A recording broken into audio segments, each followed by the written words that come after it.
Doctora Ligia, ¿cómo se encuentra usted? Muy buenas noches. Lo saluda Mercedes Morocho.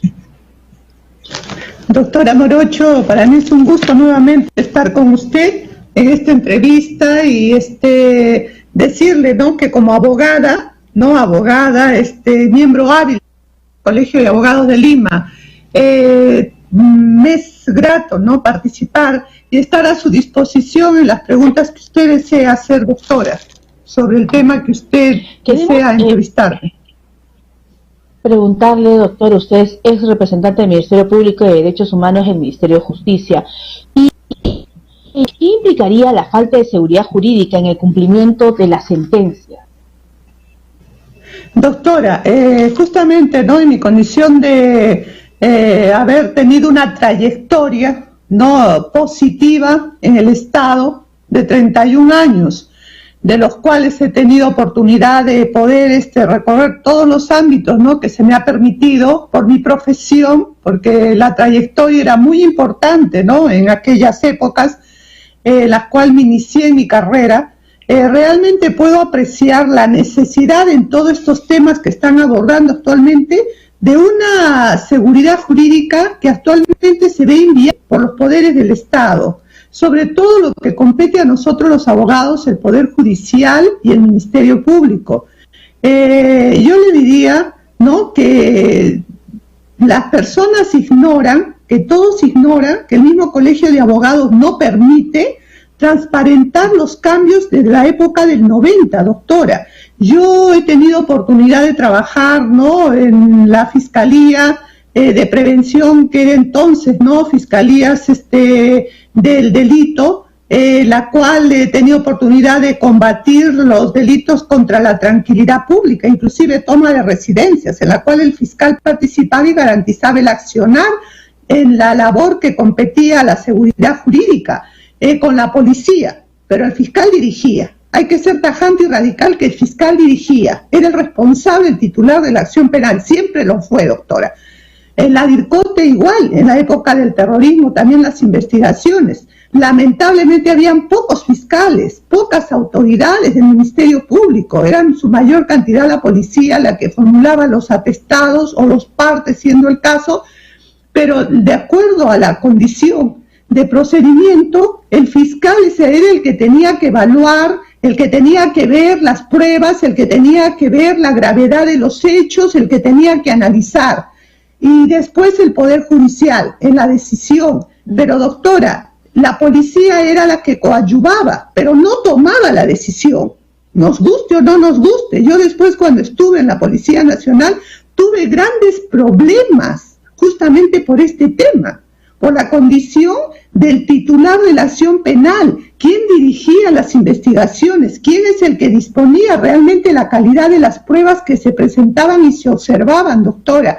Había una falencia de entendimiento en este tema, le digo tan grande, pero tan grande, que motivaba una tremenda obstaculización para poder ejercer el derecho como competía. Entonces todos pelean por el poder, todos pelean por la toma de las autonomías de las instituciones tutelares.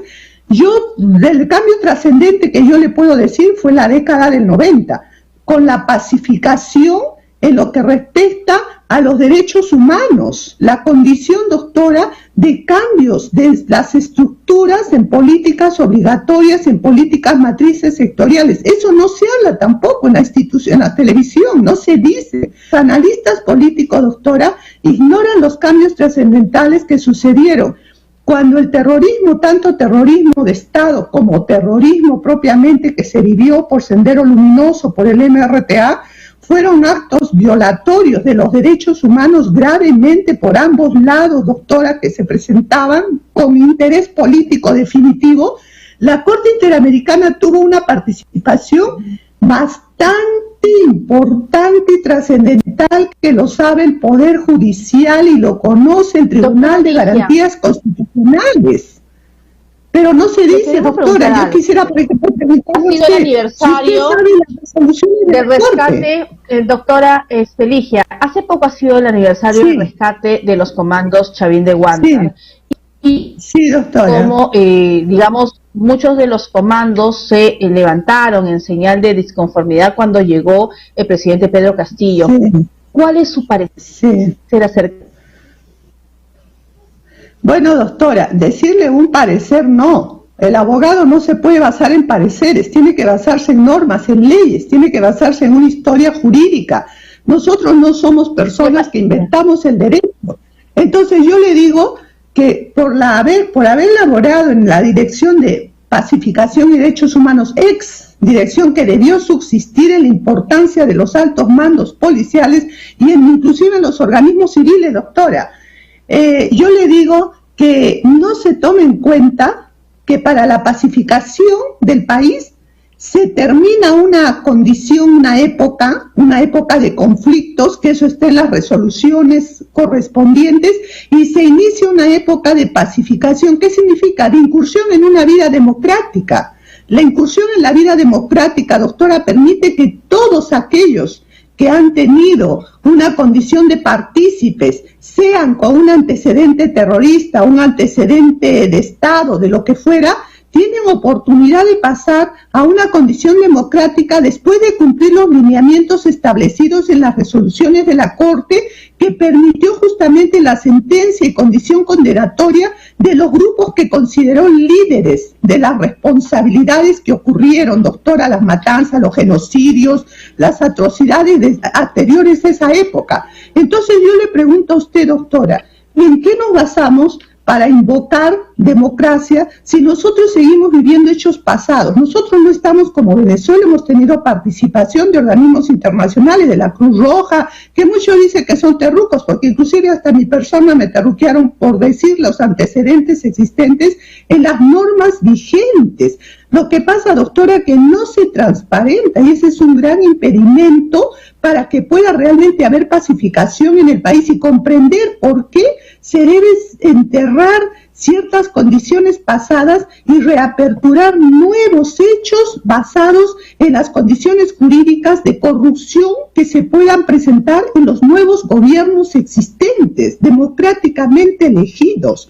Eso es lo que debe entenderse, doctora, que actualmente lo que estamos viviendo es corrupción, podemos invocar ya terrorismo de ambos lados, doctora, fue juzgado. Por eso usted ve que para mi entender, dentro de la argot jurídico, grupos beligerantes, porque siempre se estarán peleando, siempre estarán discutiendo, siempre estarán terruqueándose, y ambos grupos están en el poder.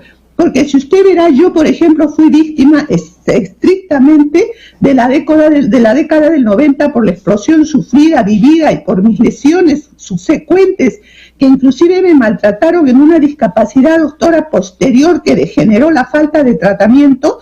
Yo le digo, yo he sido víctima de la ex primera dama, la señora Keiko Fujimori, porque nunca fue al hospital a visitar a los miembros de la policía que resultamos heridos y lesionados, y teníamos la necesidad de participación en esa época de los médicos, las medicinas y las rehabilitaciones. Tal es así, imagínense que hasta la fecha sigo en lo mismo.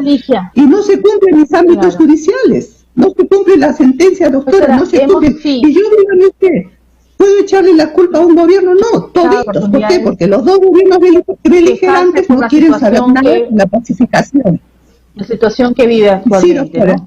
Pero queríamos preguntarle, ¿no? Es decir, ¿cuál es el análisis, en todo caso, y le reitero la pregunta, el día que los comandos Chavín de Huántar se pararon y de Castillo porque dijeron que no estaban de acuerdo? ¿Cuál es el análisis? Bueno, doctora, yo pienso, mire, nosotros que hemos tenido, y yo que he tenido participación, ¿no?, en la condición de miembro de la institución, en mi jerarquía de oficial, ¿no?, de servicio jurídico, que tenía mi responsabilidad en el marco legal, ¿no?, porque es la realidad.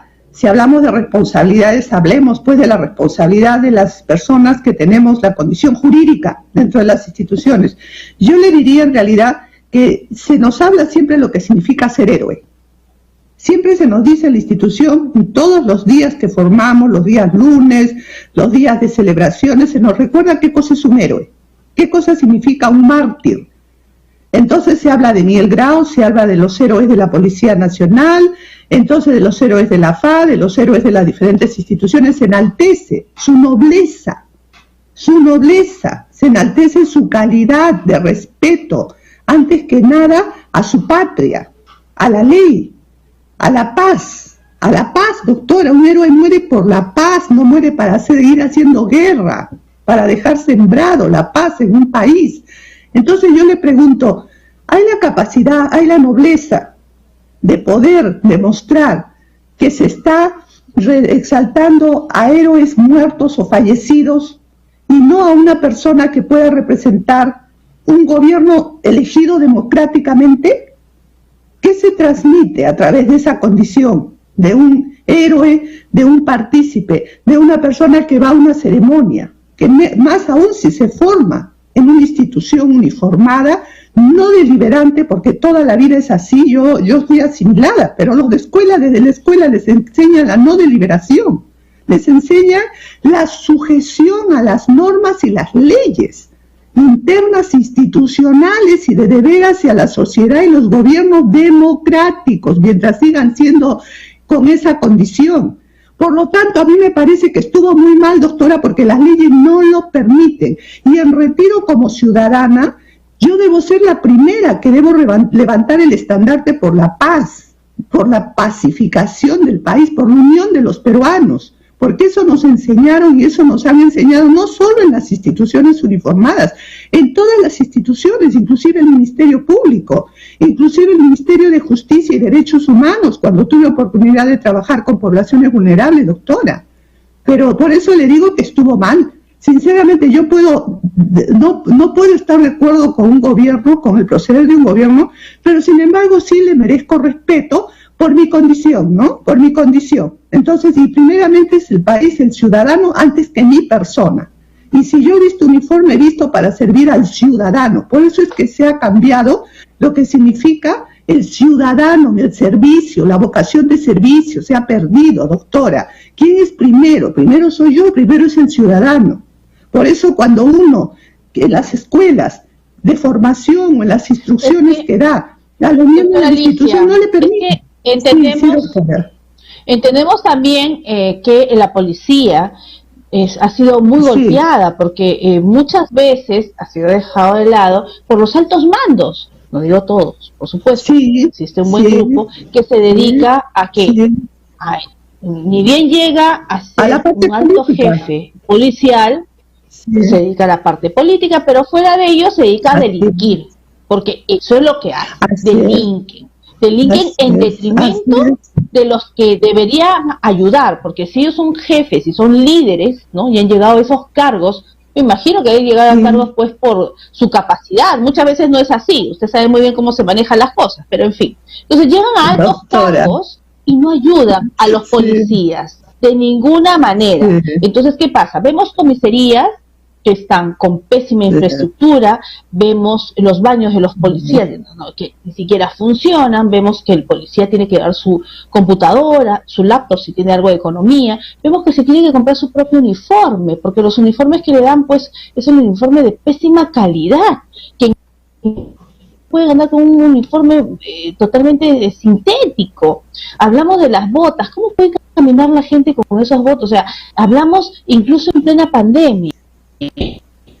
Los ranchos fueron en un principio a 87 soles 50, aún me acuerdo, y después, bueno, retrocedieron y ya bajaron. Sí. Pero así la policía es simplemente la última rueda del coche, el subalterno, para los altos mandos, todos los reitero, pero no se preocuparon en vacunarlos, no se preocuparon en darles infraestructura, no se preocuparon en darles materiales de bioseguridad. Entonces, ¿de qué cosa hablamos? Hablamos de que siempre se ha dejado al policía subalterno. Dígame. Doctora Linda, yo le digo usted mismo lo narra acá en este programa en reiteradas oportunidades, que al margen que usted sea, digamos, abogada, se ha desempeñado en varios cargos, y usted dice, ¿cómo me pueden dejar de lado? ¿Cómo puede ocurrir esto? Y usted se siente bastante mortificada, lo entendemos, porque la situación no es buena la que vive actualmente, pero nadie, no encuentra eco. no se respetan, pues lamentablemente las mismas autoridades no se hacen respetar, doctora. Uno tiene que creer en sus autoridades. Mire, yo le digo, el sufrimiento que uno tiene al servir al Estado es muy grande. El olvido, el abandono, no solamente es del policía, es de todas las autoridades. Cuando yo trabajaba en el Ministerio Público, no dormía más que 1 hora porque salía de operativo en operativo en operativo y me amanecía en los operativos y no había fiscales suficientes para cubrir los operativos. Entonces ni siquiera había infraestructura logística, no había vehículos. Por eso es que la policía coadyuva al Ministerio Público para las diferentes acciones que se cumplían. No había seguridad jurídica porque el pool de fiscales, que eran fiscales de carrera, lo desactivaron increíblemente. Fiscales que tenían pues la condición de conocimiento. Entonces le digo, doctora, ay, los ranchos, salía del bolsillo de uno. Felizmente yo era soltera y como decían era necesario ser soltero para tener la capacidad de subsistir en una maquinaria estatal que era prácticamente indolente al servicio de la persona que cumplía con vocación, porque siempre nos decían la vocación, ¿no? Siempre la vocación estaba de por medio. Por eso duele cuando uno ve cómo se llevan la plata, cómo se cobran el dinero, cómo se mantienen sus familiares en el Estado, cómo se indemnizan con millones y no pueden pagar miserias cuando uno termina y reclama, después de su función, doctor, y del maltrato sufrido, reclama sus derechos y beneficios que corresponden y la salud inmersa. Yo le digo, mire, yo tengo las fotos, he mostrado, por algo soy acreditada por la CBR siendo miembro uniformada, y la CBR pues difícilmente acredita miembros uniformados. Yo agradezco a la Corte Interamericana de Derechos Humanos que victimiza también al policía. O sea, el policía no solamente tiene que ser un combatiente, tiene que matar a una persona, tiene que entrar como fue la época del conflicto interno. El policía también es una víctima. Si yo en cumplimiento de mi función de pronto hay un atentado y pum, se me cae encima el techo y se me corta la cara y se me dan las esquirlas como es lo que yo sufrí y lo que vi entre los propios miembros policiales, la falta la discriminación, doctora, cuando me decían qué asco, ¿cómo te vamos esto? No me ayudaban. Yo salí sola y al general, que era el artífice de muchas cuestiones corruptas, le daban cabida publicitaria, lo internaron en la clínica con el dinero de los demás policías que aportaban a Salud Pol y que tenían derecho a gozar también de esas atenciones. No existía porque se lo llevaba todo el dinero. Entonces realmente, doctora, y como le digo, la falencia, la falta de voluntad en atender el problema del personal. Yo imagínense, con discapacidad fui maltratada, fui pasada a disponibilidad justamente por hacer indicación de las normas y disposiciones de la Corte Interamericana en la ex Dirección de Pacificación y Derechos Humanos. Hacían mis hojas de recomendación y las botaban al tacho y hacían prevalecer en la Dirección Nacional de Operaciones Policiales la necesidad del uso de la fuerza irracional. O sea, se da cuenta cómo era un estorbo, se da cuenta cómo prácticamente dice... Sí, y nos solidarizamos con toda la situación que... Y por eso de hablar de esta situación penosa que vive, pero que es un claro ejemplo de lo que puede suceder en el interior de la policía. Le agradecemos mucho la participación en el programa, doctora Ligia, de lo que sucede, claro, ¿no? O sea, es bueno que la ciudadanía lo sepa y que también denuncie. Doctora, porque esa falta de colaboración, que yo inclusive le diría hasta las mineras cómo trataban mal al personal y cómo se lo cobraban los generales, la plata que correspondía a ese personal policial para poder vivir bien y servir bien a la protección de las minas. Yo le digo, doctora, que acá hay mucho tema que abordar, pero lo que más me duele es cómo el ámbito judicial, en una red de corrupción con la Dirección de Pensiones, y lo digo claramente, porque que me salgan, yo tengo hasta audios de eso grabados, donde desconocen las resoluciones y mandatos judiciales y anteponen las acciones internas, los altos mandos, para no cumplir. Y se lo cobran el dinero. Sí. Imagínense un pobre policía subalterno. Hay mucho tema que conversar, doctora, mucho tema que porque hay muchísimos temas de corrupción. Y lo entendemos, le agradecemos esa valentía que tiene usted, doctora, y por supuesto tiene acá todo lo que usted crea conveniente. Muchísimas gracias. Muy buenas noches. Gracias, doctora. Muy amable. Gracias. Dios nos proteja.